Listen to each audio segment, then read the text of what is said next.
Assalamualaikum warahmatullahi wabarakatuh. Selamat datang di channel aku Yotvi Afi Muslim. Ini adalah konten pertama aku ya guys. Dan nanti aku di sini akan ditemani sama seseorang. Kita bakal ngobrol-ngobrol santai banget dan chit-chat mengenai anak muda. Nah, langsung aja aku hadirkan ada Kak Oktaviani di sini. Tada! Halo Kak Okta. Halo, Assalamualaikum. Waalaikumsalam warahmatullahi wabarakatuh. Masya Allah. Makasih loh udah mengisi konten perdana aku di Yotvi Afi Muslim. Sama-sama Kak Moza. Masya Allah, ini pengalaman perdana ya, Iya, benar. tampil di channel YouTube temen gitu ya, Yotvi Afi Muslim. Semoga ini adalah awal yang baik untuk kebaikan-kebaikan yang lebih banyak ke depannya, insya Allah. Amin. Semoga doain ya Kak, semoga Moza istiqomah. Nggak usah Amin, panggil ya Kak, Allah. Kak deh. Jadi- Panggil adik aja. Oh iya, baik. Adik Moza. Adik Moza. Panggil nama aja kali biar deket ya, kan pemuda. Oh iya Oke ya. benar. Jadi guys, kalau misalnya kalian mau tahu kenapa nama channel aku itu adalah Yotvi Afi Muslim, karena aku mau ngebahas segala sesuatu yang berhubungan dengan sudut pandang pemuda Muslim. Nah, sama nih kayak Kak Okta, nanti bakal aku tanya-tanya nih Kak, gimana sih sudut pandang Kakak sebagai Muslim mengenai kehidupan pastinya? Udah siap aku tanya-tanya? Siap, Oke siap. deh. Insya Allah. Nih, Masya Allah ya, tadi persiapan menuju konten ini guys, luar biasa banget. Jadi, Nanti ada BTS-nya nggak kayak Kak? boleh deh kita buat ya, kita buat BTS-nya. Aku mau cek pertanyaannya dulu. Ini sebenarnya kita kayak ngobrol biasa, cuman bedanya ada kamera aja sih. Iya ya. Oke Kak Okta, pertanyaan pertama. Anak muda zaman now ini kan kalau ditanya tujuan hidupnya itu masing-masing ya jawabannya. Ada yang mau bahagiain orang tua, ada yang mau sukses dari segi materi, misalnya kayak pengen punya rumah, pengen punya mobil, apartemen dan sebagainya. Nah, kalau Kak Okta sendiri nih, kira-kira tujuan hidup Kakak tuh apa sih? Oke. Jadi kalau ditanya beda orang, Iya. beda sudut Beda sudut pandang, pandang. beda POV gitu Iya, ya nah, terkait aku mau nanya POV-nya Kak Okta nih. terkait apa sih sukses itu gitu ya. Jadi Betul. indikator dikatakan ya kan seseorang itu sukses tuh yang seperti apa sih, tadi kan udah di-spill juga ya. Misalnya pengen punya rumah ya, Iya. terus kemudian punya keluarga yang bahagia, punya anak, material lah ya gitu ya. Nah, sebenarnya sudut pandang itu nggak salah gitu ya. Nah, tapi jangan berhenti hanya pada di situ gitu. Oke, Ya, berarti kenapa? ada lanjutannya dong? Iya benar, karena kan pertanyaannya kan ini kan kita VOV Muslim kan, sudut pandang pemuda Muslim itu tentang kehidupan seperti apa kan gitu ya. Nah, kita sama-sama memahami gitu kan.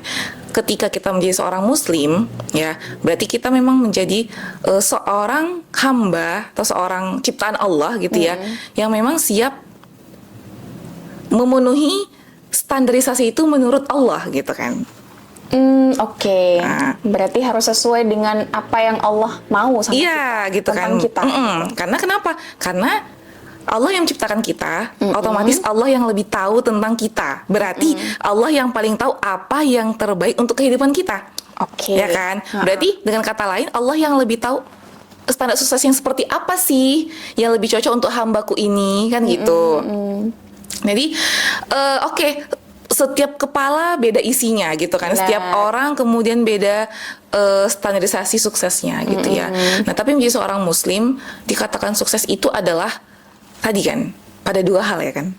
Ketika dia mendapatkan ridho Allah ya untuk segala aktivitasnya, dan kemudian gitu ya di akhirat kelak gitu ya kan, dia akan masuk surganya Allah gitu. Nah gini, jadi emang menjadi seorang pemuda Muslim tuh nggak bisa kalau nggak ngomongin akhirat gitu ya. Oke. Itu nggak bisa kalau nggak ngomongin akhirat gitu kan. Oke. Kenapa?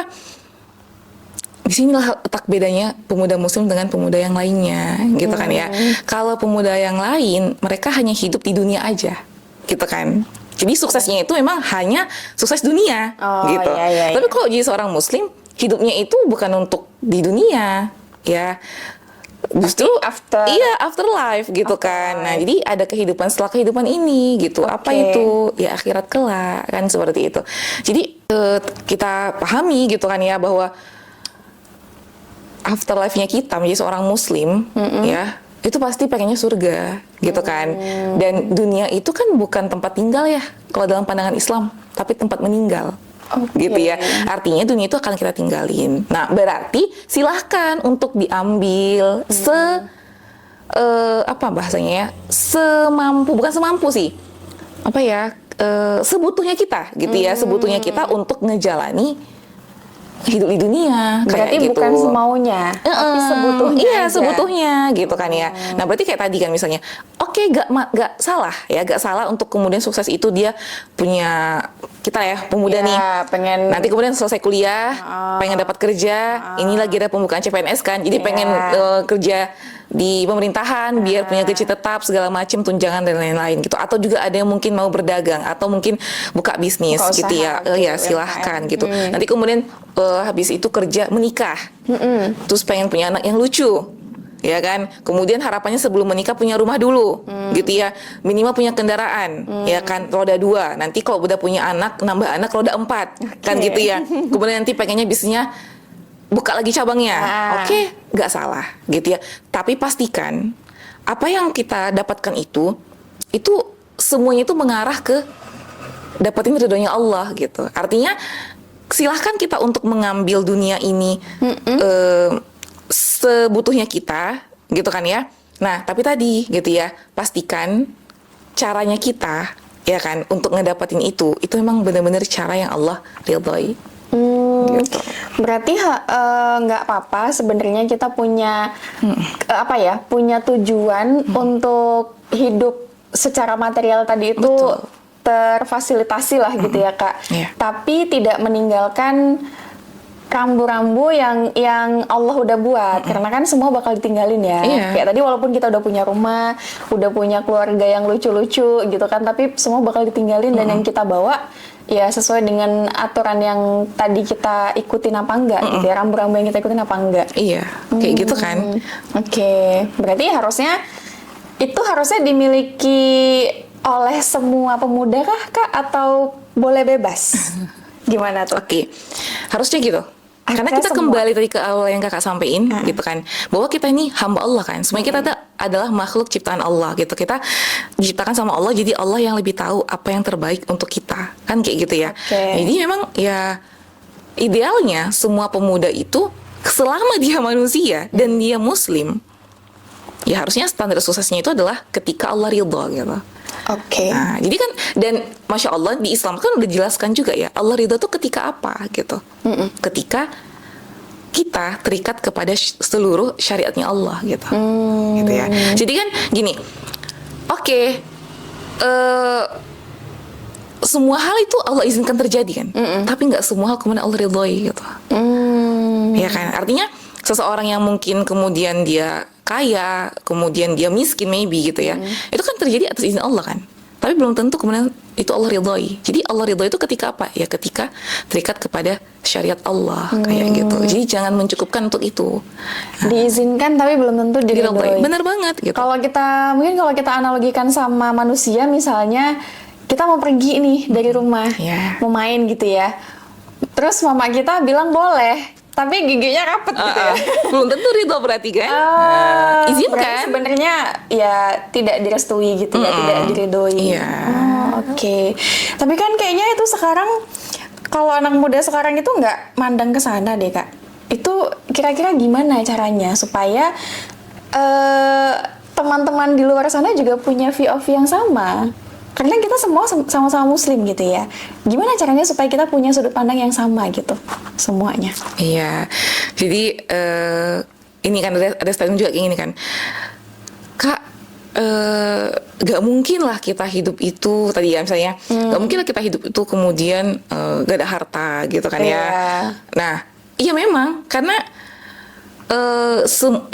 hidup itu kan butuh biaya gitu ya. Pasti kan butuh harta kayak gitu kan.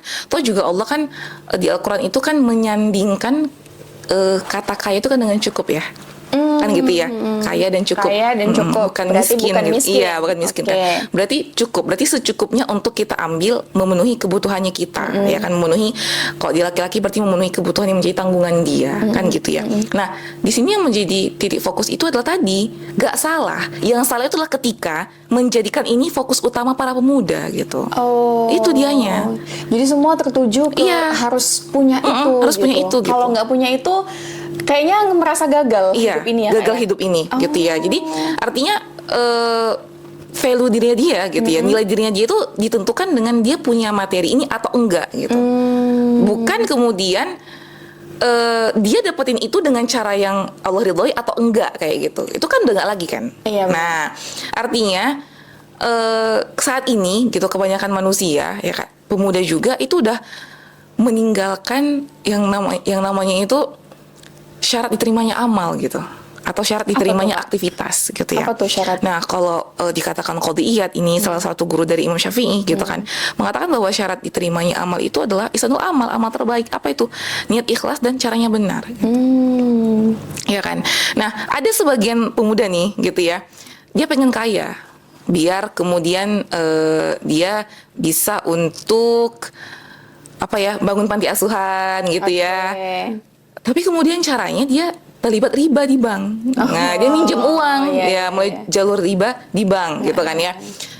Atau kemudian dengan pinjol misalnya gitu ya. Atau sorry to say nih gitu ya, ketika misalnya dia kerja di birokrat, dia korupsi kan gitu ya. Nah, dengan alasan ya ini kan untuk kebaikan. Nah, padahal kan niat baik aja nggak cukup Iya, ya, benar. tapi Caranya caranya juga benar harus juga. benar, harus sesuai dengan syariat. Kalau kemudian kembali kepada pertanyaan gimana caranya Kak untuk pemuda gitu ya bisa punya sudut pandang, sudut pandang yang gitu, sama bahwa tentang tujuan hidup. iya benar, tentang tujuan hidup itu adalah ridho Allah gitu ya, bukan kemudian berhenti hanya untuk ngumpulin materi gitu ya, tapi gimana caranya materi yang kita punya yang dititipkan Allah sama kita itu bisa untuk dapatin ridho Allah, kan itu ya pengennya. Nah, kita sama-sama paham dan juga kita sepakat ya bahwa seseorang itu kan ditentukan oleh pola pikir ya. Artinya tingkah lakunya dia itu dipengaruhi oleh pola pikirnya dia gitu ya. Nah, artinya syariat itu hanya akan mengeluarkan isi yang ada dalam syariat kan gitu. Jadi sudut pandang dia itu dikeluarkan dari begitulah pola pikirnya dia gitu kan, dan pola pikir itu memang sangat erat kaitannya dengan pemahaman seseorang tentang kehidupan ini, ya. Jadi ketika memang dari kecil dia memahami bahwa kehidupan ini ya tua, karena muda, foya-foya, tua, kaya raya, mati masuk surga, gitu kan ya.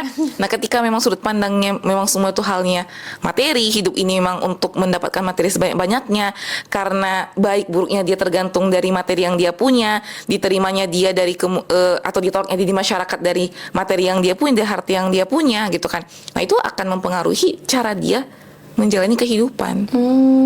Berarti dia harus benerin dulu pola pikirnya. Bener. Mengenai kehidupan ini Iya. seperti apa gitu. Berarti kembali lagi kan POV-nya dia. Jadi sudut pandang dia tentang kehidupan ini harus dibenerin dulu. Oke. Gitu. Kalau nggak bener, cara dia menjalani kehidupan ya pasti Nggak bakalan bener. salah juga. Gitu. Berarti dia harus tahu Islam dulu dong. Karena kan tadi itu VOV itu ada di dalam Islam. Bener. Kita Bener. sebagai hamba itu kan penjelasannya ada dalam Islam tadi ya. Iya, benar. Oh, oke. Berarti nggak ada cara lain kan? Ketika cara memang lain. ingin mengubah atau tadi ya, gimana Kak caranya biar pemuda itu sudut pandangnya sama gitu kan? Artinya semua itu sudut pandang Islam gitu. Ya berarti kembali ke Islam, iya kan? Karena kan tadi Islam yang ngasih standarisasi gimana sih sukses itu gimana gitu kan ya. Berarti kembali ke Islam dan kita harus mengkaji Islam gitu. Oke deh. Berarti gitu ya teman, kita harus back to Islam. Terutama kita sebagai as a Muslim ya Kak ya. As a Muslim. Sebagai pemuda Muslim, harusnya sudut pandang semua kehidupan ini tuh kita kembalikan ke Islam. Gimana dalam Islam? Boleh nggak sih gitu ya Kak berarti ya?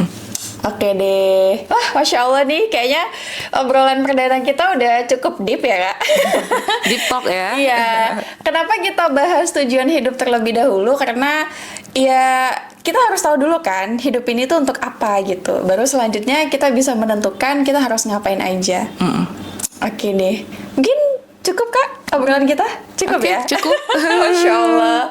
Asal kalian tahu ya guys, nih Kak Okta sampai nginep loh di tempat aku untuk bisa buat konten ini. Tapi by the way, thank you so much Kak Okta, jazakillah khairan. Oh iya, sudah khair. bersedia membantu untuk mewujudkan konten perdana ini. Masya Allah, tabarakallah. Wafik barakallahu. Semoga nanti kedepannya bisa ngobrol-ngobrol lagi sama Amin, kakak. ya Allah. Tapi berarti harus nginep di sini lagi dong. Bisa insya Allah.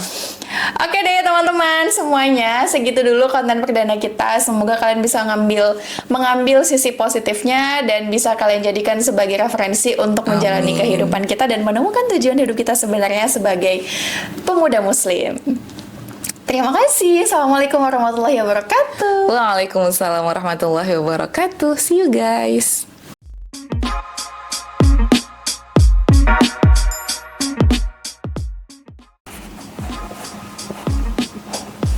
Aduh, kegedean lagi boneka aku. Kakak, pas aku kegedean. Itu ya kok enggak? Guys, biar kalian tahu ya guys, ini adalah proses. Kupingnya kegedean kak.